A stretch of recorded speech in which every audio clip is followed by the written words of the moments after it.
Bonjour tout le monde. On va aujourd'hui regarder les échelles Reliability Compute. Donc, j'ai devant moi le fichier que vous avez de la délinquance chez les jeunes et je vais créer des échelles. Bon, j'ai regroupé mes variables, je les ai mis en bas du fichier pour faciliter l'accès. Je vais d'abord faire une échelle d'amis délinquants, de délinquance des amis, et ensuite je vais faire une échelle de contrôle personnel. Avant de computer, de créer une échelle, je dois m'assurer que chacun des items corresponde à l'ensemble. Et ce qu'on a vu dans le cours pour ça, c'est de faire une analyse de reliability ou en français, analyse, échelle, analyse de fiabilité. Je vais donc faire cette analyse-là et je vais mettre les variables que je veux mettre ensemble dans une échelle sur d'abord les amis délinquants. Et là, j'ai 5 questions sur les amis délinquants. Je ne me pose pas trop de questions. Je les prends, je les mets dans cette boîte-là et je dois demander les statistiques item échelle sans l'élément. Poursuivre.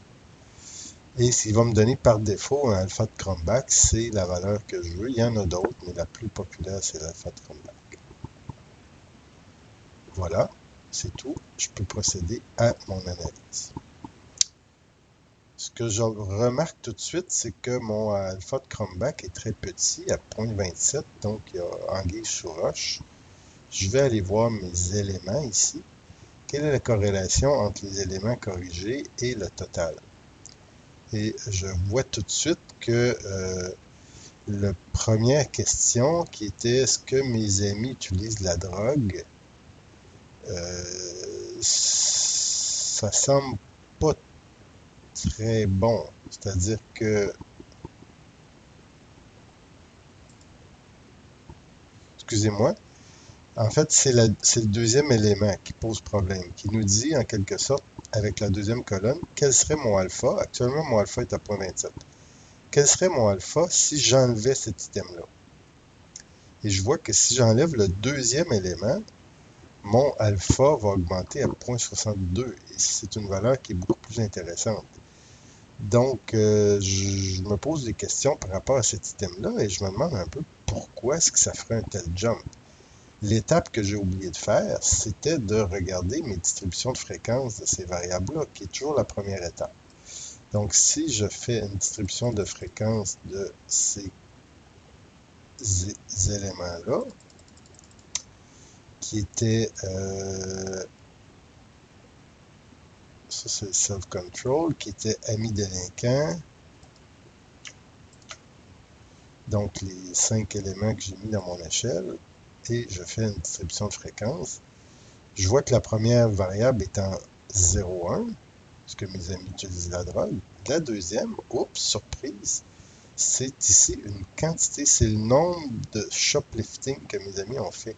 Cette variable-là n'est pas du tout de la même nature que les autres qui sont toutes en 0,1.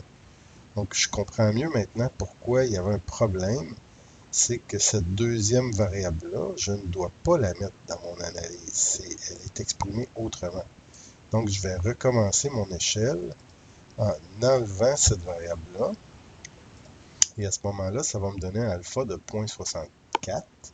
Et je peux voir que chaque élément covarie fortement avec les autres et je ne peux plus vraiment améliorer mon alpha.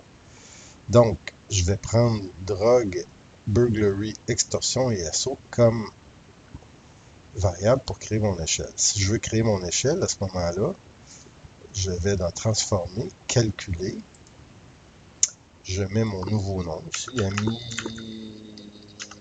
délinquant ou délinquance des amis. Et à ce moment-là, comme je veux faire une somme ici, c'est des 0,1, je vais à ce moment-là mettre mes amis utilisent de la drogue, plus mes amis font des burglaries, plus mes amis font de l'extorsion, quelque chose comme ça, plus mes amis font des assauts, des voies de fait. Et à ce moment-là, je vais créer une nouvelle variable qui s'appelle ami délinquant. exécute, ça veut dire que ça a bien fonctionné. Si je vais voir maintenant dans ma base de données, j'ai une nouvelle variable qui s'appelle ami délinquant. Je pourrais regarder sa distribution de fréquence pour m'assurer qu'elle fait du sens ou elle a du sens compte tenu des variables. Et donc, j'ai des gens qui sont à 0, 1, 2, 3, 4. Ceux qui ont beaucoup d'amis délinquants ou les amis qui sont très délinquants vont scorer beaucoup plus fort ici.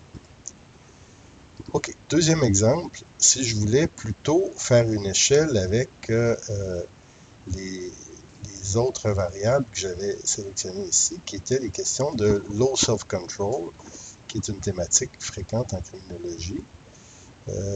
C'est ce que j'agis selon le plaisir, dans l'instant présent, est-ce que j'aime les choses risquées, etc. Première étape, donc, ce serait de regarder les fréquences de ces variables-là, puisque si je ne le fais pas, je m'expose à des problèmes. Donc, je vais faire une fréquence de toutes ces variables-là ici pour m'assurer que tout est correct. Et j'ai ça ici, donc j'aime agir dans le moment présent, pas du tout d'accord, un peu d'accord, tout à fait d'accord, tout à fait d'accord. J'aime les activités pour le plaisir intense, rapide. Ici, je m'intéresse aux choses qui sont dans le moment présent, the short run. J'aime faire des choses risquées. J'aime le risque, je trouve ça le fun. Pour moi, l'excitation, c'est important. Blabla, blabla, blabla. Ça me dérange pas de causer des problèmes aux autres. Je perds mon jugement, etc. Mon temper, mon tempérament. Donc, ils sont tous exprimés correctement. Les valeurs manquantes sont toutes déclarées manquantes ici. Il ne semble pas y avoir de problème. Je peux donc procéder à mon analyse d'échelle avec ces nouvelles variables-là. Et je les avais mis en bas ici. Donc, attitude, valeur, ami délinquant, donc contrôle personnel. Ce sont les variables suivantes. Je les mets ici. J'ai toujours mes statistiques, thème, échelle, etc. Mon alpha de Cronbach, je fais OK. Si je mettais tout, j'additionnais ou je prenais la moyenne de ces items-là, j'aurais un alpha de Cronbach de 0.81, ce qui est très fort. Et je peux voir, est-ce que je pourrais améliorer ce alpha de Cronbach-là? La réponse est non. Chaque 0.81, je ne peux plus ou à peu près plus améliorer ce coefficient-là et je m'assure que chaque item covarie avec l'ensemble. Donc ça veut dire que cet item-là, par exemple ici, ça ne me dérange pas de causer des problèmes, ça covarie avec le score total de l'échelle. Donc c'est une mesure du concept de low self-control. Je peux donc passer au compute. À ce moment-là, calculer la variable qu'on va appeler low self-control. Et à ce moment-là, ici, comme ce sont des variables exprimées en 1, 2, 3, 4, je vais plutôt prendre la moyenne de chacun de ces items-là. Donc, la moyenne de ça, virgule, la moyenne de ça, virgule, la moyenne de ça, virgule, la moyenne de ça, virgule, la moyenne de ça, virgule, la moyenne de ça. Disons qu'on arrête là, mais normalement, je devrais continuer. Je ferme ma parenthèse. Donc, je vais créer une nouvelle variable qui s'appelle low self-control, qui est la moyenne des scores donnés à ces 5 ou 6 variables-là. Exécute. Donc, je ne sens pas avoir d'erreur SPSS. Et pour m'assurer, je vais aller voir la fréquence de cette nouvelle variable-là, qui est complètement en bas de ma base de données. Low self-control. Je vais aussi demander, tant qu'à faire, l'histogramme pour voir si tout est correct. Voici la fréquence. Donc, 1, ce serait quelqu'un qui a dit 1, 1, 1, 1, 1. 4, c'est quelqu'un qui a dit 4, 4, 4, 4, 4. Ça me donne un histogramme comme ça de low self-control. J'ai une courbe qui est relativement normale, donc je suis assez content.